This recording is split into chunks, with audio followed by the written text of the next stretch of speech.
Regarde-toi dans le miroir. Oui, droit dans les yeux. Tu vois ce petit pli de peau dans le coin intérieur de l'œil ? Eh bien, autrefois, c'était une sorte de troisième paupière, ou membrane nictitante. On peut l'observer de nos jours chez les serpents ou les lézards, par exemple. Celle-ci avait a priori la même fonction que les deux autres, mais on ne sait pas vraiment si elle a atteint un stade de développement complet chez l'être humain. La membrane qui la composait n'était pas aussi épaisse que celle de nos paupières actuelles, et elle pouvait humidifier l'œil sans obstruer la vue. Tout ce qu'il nous reste d'elle aujourd'hui est donc ce minuscule pli au coin de l'œil, et il est fort probable qu'à l'avenir, il disparaisse tout à fait. Et peut-être qu'à cette occasion, nous cesserons de nous réveiller avec cette petite croûte pas très esthétique qui se forme à cet endroit pendant la nuit. Tant que tu es toujours devant ton miroir, regarde plus bas. Encore plus bas. Tout en bas en fait. Oui, ce sont tes orteils. Dis-leur bonjour et au revoir. En effet, les scientifiques pensent que, dans un avenir relativement lointain, nous nous débarrasserons complètement de nos orteils. Nos ancêtres, les anciens primates, avaient besoin des orteils pour grimper aux arbres plus efficacement. Ils utilisaient à la fois leurs mains et leurs pieds pour saisir les branches des arbres. Cela est bien visible aujourd'hui chez la plupart des singes. Ils ont des orteils plus longs et plus flexibles, ainsi que des pieds plus effilés qui leur permettent de s'accrocher aux branches.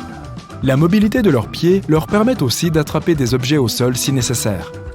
Pour la plupart d'entre nous, ramasser un stylo tombé par terre avec nos orteils reste une tâche assez complexe, à l'inverse de nos cousins primates. Les humains ont évolué sur un chemin différent. Nous avons commencé à marcher debout et à descendre des arbres, ce qui a rendu nos pieds rigides et nos orteils plus courts au fil du temps.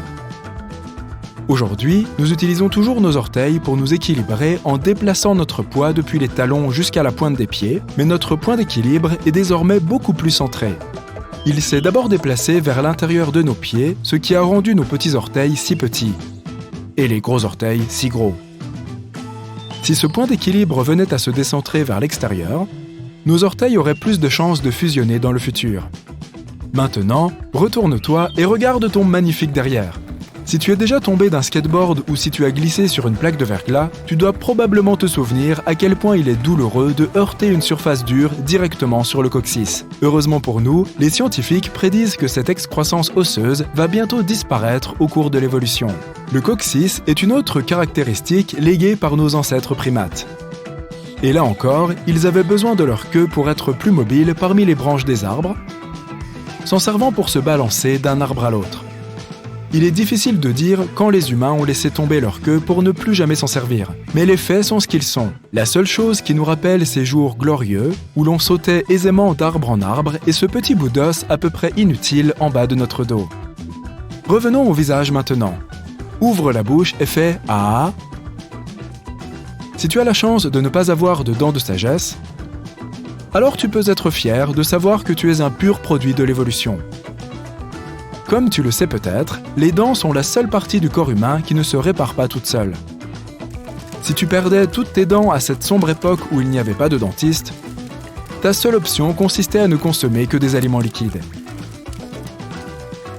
Les scientifiques pensent que la nature nous a donné des dents de sagesse pour remplacer les dents plus anciennes et usées que nous avons depuis l'enfance. C'est pourquoi elles poussent si tard dans notre vie. Mais aujourd'hui, avec tous les progrès réalisés par la chirurgie dentaire, nous avons tendance à garder presque toutes nos dents intactes jusqu'à un âge avancé. Et même si nous en perdons, nous pouvons toujours les remplacer. Cela fait des dents de sagesse un vestige un peu dépassé, ce qu'elles semblent comprendre par elles-mêmes, puisque de moins en moins de personnes n'ont besoin de subir l'épreuve que représente leur extraction à l'âge adulte.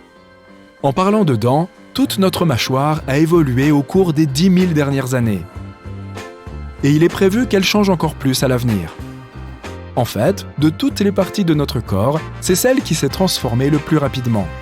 Lorsque les premiers humains survivaient grâce à la chasse et à la cueillette, ils avaient besoin de mâchoires massives et puissantes ainsi que de dents plus grandes pour pouvoir mâcher la viande crue et broyer les plantes. Lorsqu'ils se sont mis à cuisiner, puis à cultiver, leur nourriture est devenue moins dure et leurs mâchoires se sont adaptées en conséquence. Au fil du temps, elles ont rétréci de plus en plus et il est probable qu'elles continueront de le faire. Avec beaucoup d'aliments transformés qui ne nécessitent pas beaucoup de mastication, les humains du futur auront probablement des traits de visage plus délicats, des mâchoires fines et des pommettes lisses. Certaines parties du corps ne disparaissent pas, mais font au contraire un retour en force. Il y a 100 ans, la fabella, un os minuscule situé à l'arrière du genou, n'était présente que chez environ 11% des gens, et les scientifiques pensaient qu'elle disparaîtrait entièrement et rapidement. Mais contre toute attente, ce petit os courageux a réussi à se retrouver dans les genoux de 39% des humains aujourd'hui. On ne sait toujours pas exactement pourquoi la fabella est revenue. Mais l'hypothèse la plus plausible est que nous sommes devenus plus grands et plus lourds que nos ancêtres. À mesure que notre alimentation est devenue de meilleure qualité et plus nutritive, notre taille et notre espérance de vie ont augmenté. Nous sommes d'ailleurs aujourd'hui probablement à l'apogée de notre taille évolutive. Et la fabella est peut-être apparue dans notre corps pour fournir une surface lisse aux tendons derrière le genou pour qu'ils puissent mieux glisser, réduisant ainsi la friction et les risques de dommages dus à l'usure. En parlant de taille, retournons donc à notre miroir.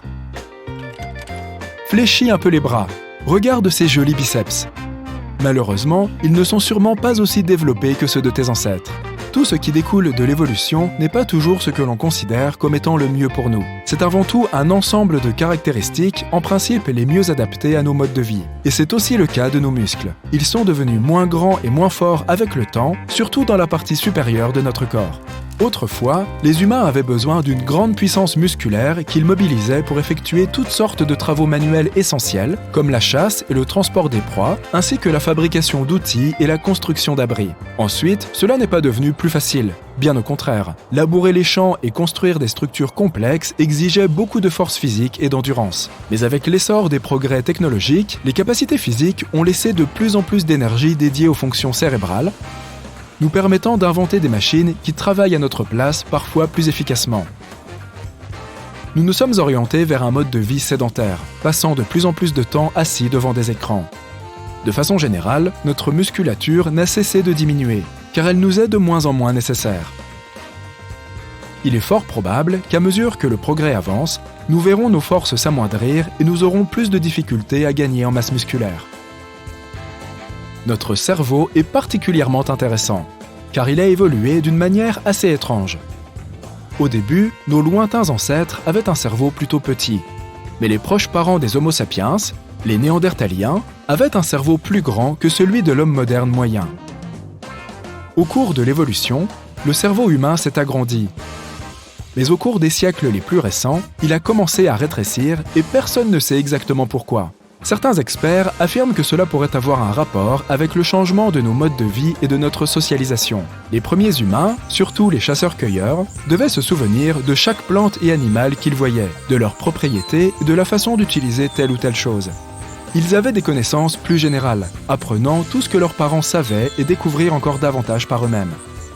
L'humain moderne a un savoir plus spécialisé dans un certain domaine, approfondissant un sujet précis tout en se fiant à ses pairs pour le reste. Alors que nos ancêtres travaillaient majoritairement en groupe dans lesquels tous savaient plus ou moins tout faire et pouvaient se remplacer les uns les autres, nous avons plus tendance à former des équipes où chaque membre a une tâche spécifique et est irremplaçable. Au bout du compte, la taille du cerveau ne semble pas avoir une importance si capitale. Les orques et les éléphants, par exemple, ont un cerveau beaucoup plus gros que le nôtre, ce qui ne les rend pas forcément plus intelligents. Plus heureux ? Peut-être bien. Et si nous nous projetons encore plus loin dans l'inconnu, c'est-à-dire dans des millénaires, nous pourrions développer des caractéristiques incroyables. Certains vont jusqu'à dire que, si le niveau des mers continue à augmenter, les humains pourraient s'adapter à la vie sous-marine.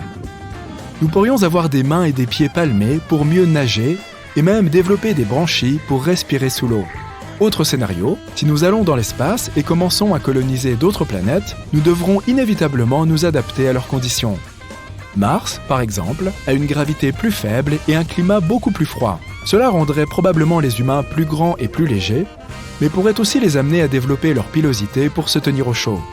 Des planètes avec une gravité plus forte et des températures plus élevées transformeraient, au contraire, les humains en créatures trapues, robustes et probablement dépourvues de poils.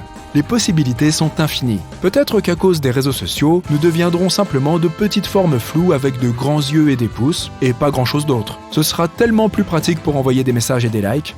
Quelle charmante perspective!